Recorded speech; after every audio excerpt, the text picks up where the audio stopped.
চিন্তা কৰিলো নহ'লে অক্ষয় কুমাৰ নিচিনাকে নে হেল্ল' গাইজ, আজি আহিছোঁ আমি লাচিত মৈদাম আৰু আমাৰ লগত আহিছে চিৰঞ্জীৱ দা, তাৰপৰা ভূষণ দা আহিছে যোৰহাটত কিবা ভিডিঅ' এটা বনাবলৈ। তো ভূষণ দাক আমি লৈ আহিছোঁ, তেখেতে এতিয়া ভিডিঅ'টো বনাই আছে। আপোনালোকক লগ কৰাম বাৰু, তো চাই থাকিব ভিডিঅ'টো।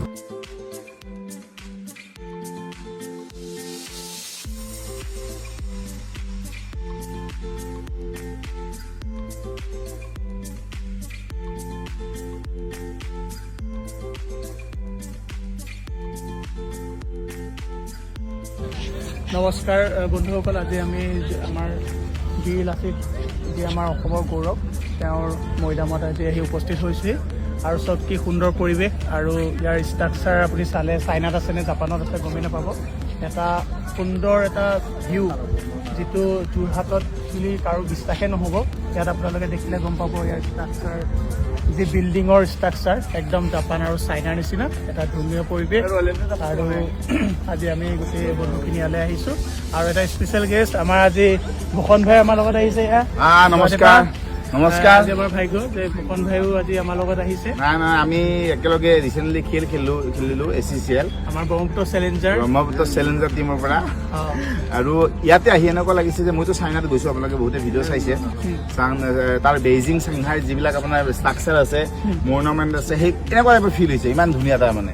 তো চাওক, জাপান চাইনাত যেন থকা যেন লাগিছে। আমাৰ যোৰহাটত বনাইছে, আপোনালোকে চাব আহিব। লাচিত মৈদাম, আমাৰ বীৰ লাচিত মৈদাম ইয়াতে আহিব। যোৰহাট আহিলে খুব, এই জাগাটোৰ নাম কি একজেক্টলি? এইটো হৈছে হাতীগড়। অ'কে, হাতীগড়লৈ আহিলেই হ'ল। আমাৰ ইয়াত 120 ফুট ওখ লাচিত, আমাৰ বীৰ লাচিত, যি আমাৰ অসমৰ গৌৰৱ। অসম বুলি নহয়, গোটেই ভাৰতৰ গৌৰৱ। বিশেষকৈ আমি অসমবাসী হিচাপে বেছি গৌৰৱান্বিত হওঁ। আৰু তেওঁ ভাৰতৰ এজন বীৰ যোদ্ধা হয়। তো আহিব সকলো। ধন্যবাদ। এয়া আজিলৈ আমাৰ ইমানতে সামৰিলোঁ। এতিয়া জাজি যাবা যাম খাবলৈ। চিৰঞ্জীৱ দাই পাৰ্টিটো দিব। যেতিয়া আহিছে আমাৰ জাজি সোৱাদটো দি নপঠিয়ালে বেয়া হ'ব, যিহেতু আমাৰ যোৰহাটৰ ভাইটি। তো এতিয়া জাজি ধাবা গৈ আছোঁ। টিংখাঙলৈ, আৰু আমি এয়া ভূষণ দা গৈ আছে আমাৰ আগে আগে একেলগে গোটেইকেইটা। ভূষণ ভাই কেনেকুৱা লাগিলে আজি?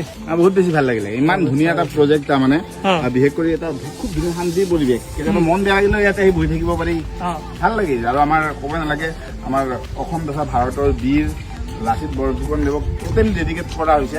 তেওঁৰ সাহস, তেওঁৰ ইতিহাস গোটেইখিনি ইয়াতে তুলি ধৰা হৈছে। আৰু বিশেষকৈ ভিতৰত বহুখিনি বস্তু আছে যিবিলাক এতিয়া অপেন হোৱা নাই, লাহে লাহে বনাই আছে। সেইবিলাক অপেন হ'লে মানুহে আৰু বেছি তেওঁৰ বিষয়ে আমি জানিব পাৰিম। আমি জানো, কিন্তু তাৰ ভিতৰত সেইবিলাক চালে আৰু বেছি তেওঁৰ বিষয়ে আমি জানিব পাৰিম। চ' আহিব আপোনালোকে, আপাৰ আছাম আহিলে, যোৰহাট আহিলে, ইয়াত আহিব এবাৰ, নিশ্চয় এবাৰ আহিবতো। খুব ধুনীয়া এটা টুৰিষ্ট প্লেচ হিচাপে অলৰেডি হৈছে। বহুত মানুহ আহি আছে, পিছলৈ বহুত বেছি মানুহ ইয়ালৈ আহিব। তাৰমানে বহুত বেছি ভাল লাগিছে। ধন্যবাদ।